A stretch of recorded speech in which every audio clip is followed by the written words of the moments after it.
Hey Ron, how you doing? Welcome back to my channel. Having a noodle on the old telly. You've seen this before. The Patrick Eggle telly. Is that a dent? Yes. Harris strikes again. See? There you go. There's a little nick in the end of the guitar there. I do them. I don't even know I've done them. How are you all out there?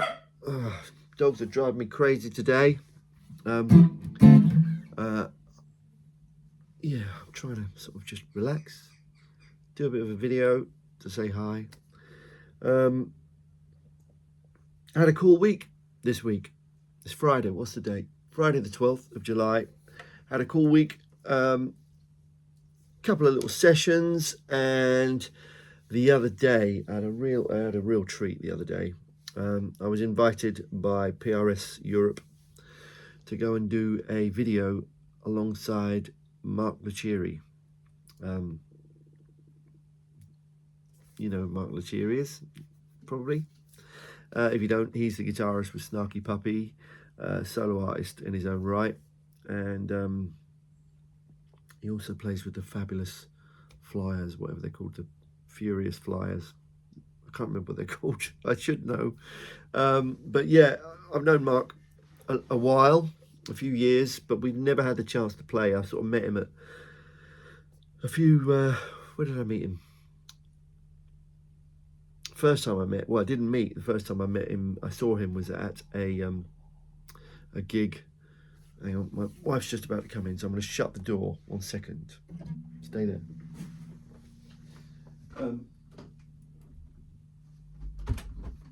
Yeah, I met him at it was a NAMM show, played at the Bass Bash at the NAMM show, probably back in 2017 or something, and he was playing there with Snarky Puppy, and I was doing something else. I was playing with Yolanda Childs over there. But yeah, he is just an exceptional guitar player. So I can admit to being slightly nervous at going to a studio with him. We were there to talk about his Fiore guitar, of which I have one. Where is it? It's back there somewhere. Which is a fine instrument, which I've been playing for the last couple of years, which I love. But we got to have a hangout and we played on a track together. And it's so nice to be playing with, you know, I've been doing this a long time, but I still get a little bit of nerves sometimes when I'm playing with another guitar player, because obviously you have that thing of, oh, I want to be, I don't want to sound like a complete idiot playing alongside him, because he's amazing. But it was a great day. We had a great time, and he's such a cool guy. Really, really lovely guy. Great player, and yeah, it was just nice. We sort of there was a track that we had to play on. Um, the video will be out soon, I'm sure. You know, we had a little bit of a chat, and then we played on this track together. You know, very quickly we came up with some parts that sort of we just gelled within bars. You know, figured out what the changes are. I think, you know, it's quite nice. I'd been asked if I wanted to hear the track before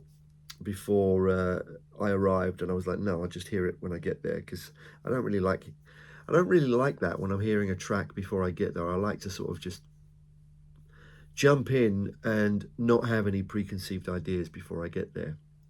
But it was a great day, really, really good, fun day of guitar, and hanging out and just getting here and play, and you know, and yeah, we went and had a very flat beer afterwards, and it was fun. He was jet lagged. He just got off a plane the night before, so I think he's off in Europe touring. What else has been happening this week? I had a Jamiroquai rehearsal. We've got a gig next week in Monaco, which is a private show in Monaco. Yeah, which is good. We had one day's rehearsal just to make sure that everything's running. You know, setting up the touring rig is all of our stuff. A lot of stuff is kept in you know, the band has a storage facility, so we take the stuff we need to carry on with our work, but then we have a storage facility that, you know, speakers are there, and all Matt's keyboards are there, and Derek's kit, and all the percussion rig is kept, and everything has to be set up to make sure it's all running and working, ready for our show next week. So it's part rehearsal where we're going over the songs and figuring out which arrangements we're going to do, you know, because there's been so many of them, and then part making sure the gear all works. So we had a sort of a breakneck speed rehearsal the other day, and we're heading off to Monaco next week, which is good. And in contrast, I had a gig. I played last night at my Langens gig, and we had a singer called Jesse Smith, I think his name is, who I've known. You know, I know him, I'm sort of an acquaintance that we've met a few times, but I've never gigged with him. And the set list was a lot of sort of, you know, he put a set list together for us to play. And, you know, it's just a 4-piece band. It's drums, which are kind of, it's like a half cajon kit. So it's like a cajon kick drum and a snare. Bob has a small snare drum and a small hat, and it's like a small cocktail kit kind of thing, but with a cajon as the bass drum. And there's Dave Troke on bass, and myself, and no amps. Both Dave and I had sort of DI'd, or I'm using my quad Cortex, and Dave has a little bass preamp. And we're playing all these rock tunes, like, you know, the standard, the classic, like All Right Now, and what else did we play? We played, what's that song by, I can't remember. We did a couple of Chili Peppers songs. We played Beat It, and it's kind of, we're playing these songs in a small cocktail bar at quite low level, and I must admit I felt like I was and Jess is, you know, Jess has been on tour. I mean, Jess does loads of stuff, but he's doing the classic rock show with Pete Thorne, you know, the amazing Pete Thorne, and the other guy, I don't know his name, but they're both, I've seen the gig and it's incredible, and those guys are proper, you know, they know their shit. You know, when they're playing, you know, if they're playing Beat It, I don't know if Beat It's in that show, but I know that Pete would absolutely be nailing the Eddie solo in Beat It, and there's me with a 3-3-5, kind of almost with a clean sound, trying to do a solo. And I'm thinking, what must he be thinking this is? He was looking around, but yeah, the gig is just not, it just wasn't that type of gig. But it was great fun playing those songs. But I just felt, I said afterwards that, and I have this every now and then, it just feels like you're playing with you're standing there in your pants playing. You feel so weird. It's like a fish out of water.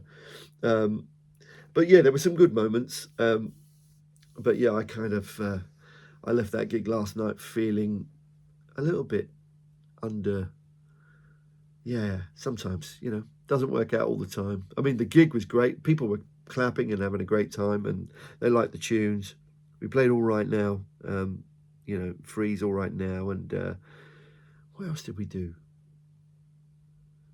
We were trying to kind of funk and groove some of these rock tunes up a little bit, which you just can't do sometimes, and because that's the setting, that's what we've been playing for the last 3 years, is like a kind of a groovy funk set.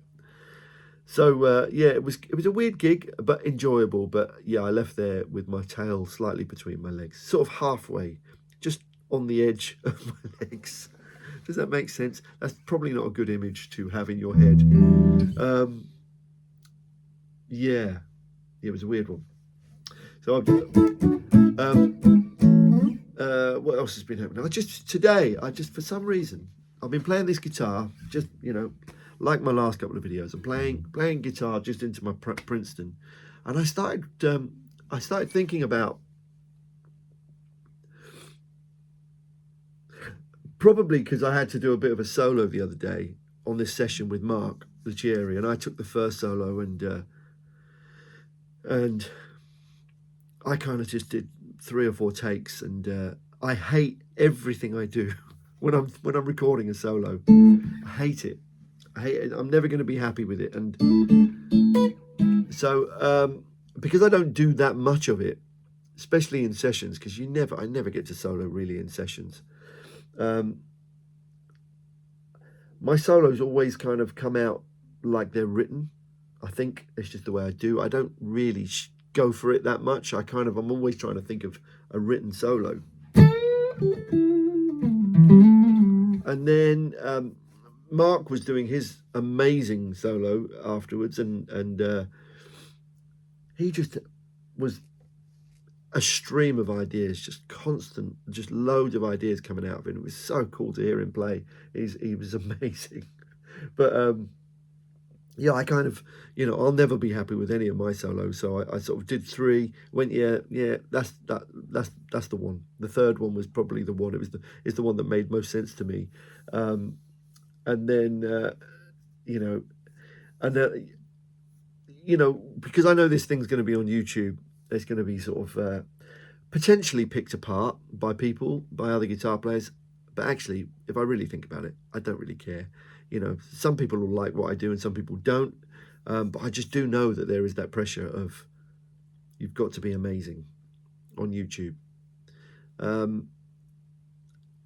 But actually, that's not how it works in the studio. People do takes. A lot of classic solos that we think are, that were off the cuff. Quite often they're not. They're written. If something's got to be on a recording forever, it should be thought about, really, in my opinion. But it made me think of, some of the first solos I ever learned were things like this. Right? See if you can get you. I can't think of there's no prize for guessing what this is, but this is what I used to play all the time.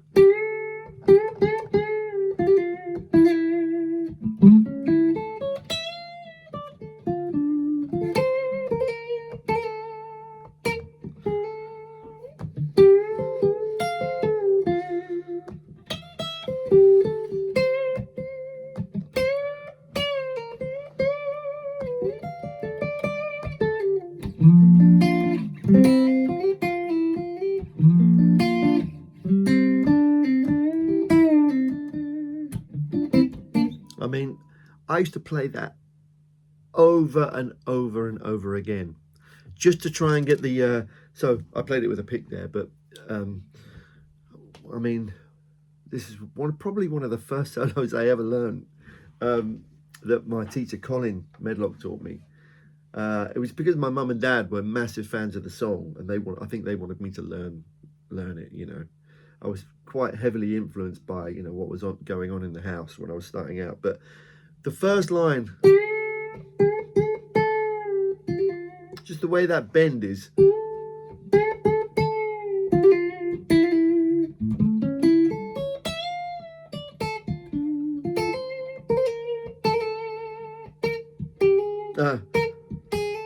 And this one.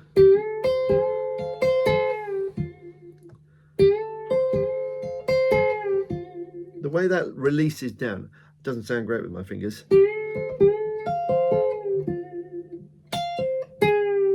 It's just hitting that note just at the right point where the bend releases. That's just amazing. What a beautifully crafted solo that is. And then the other one was that I just started playing it today and I haven't played it in ages.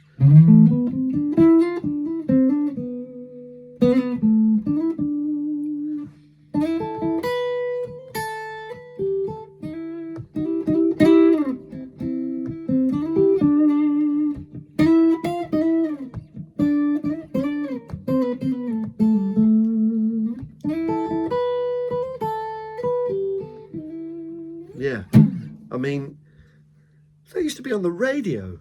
That was in a hit song that was on the radio, right? Imagine the pressure. You're having to do a solo that's going to be on a, well, when they wrote it, when they recorded it, they probably didn't know it was going to be a hit. You know, you don't know it's going to be a hit. But the craftsmanship in that solo, who played that solo? I can't remember. It's a guy called Tim something. I saw a video on it the other day. I think Mason, the Vertex YouTube had it. But you'd hear that on the radio. I think on the same album, that was Hello by Lionel Richie, you know.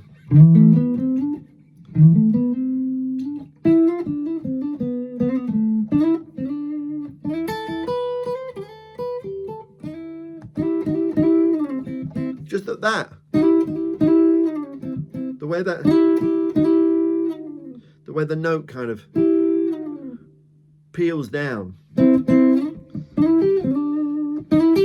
There's so many little details in those things that obviously the finesse of those guitar players, that's what they brought to it. You know, I don't know whether the solo was a written solo, like he had to read it as you know, from a chart, whether an arranger had written it and he just had to interpret in that way. But it's going to be around forever, that solo, right? So you want to make sure it's on it. And what's the other one? Running with the Night. It's on the same album. Steve Lukather did this one.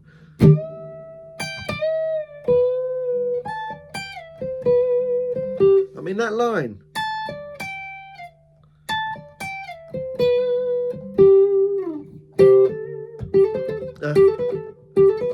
Shit.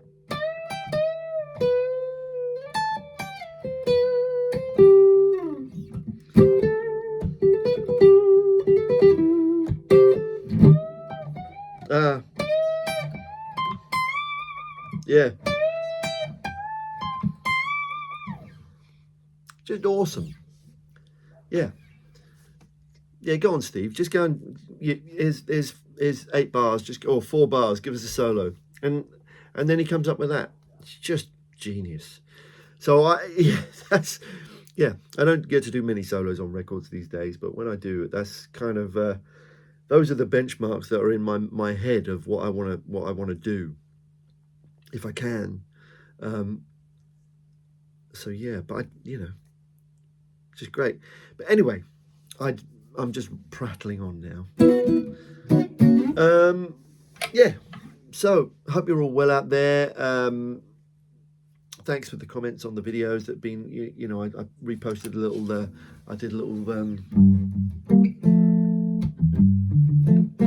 reposted a video of a Peter Gabriel song that I did ages and ages ago, probably back in lockdown, I think it was.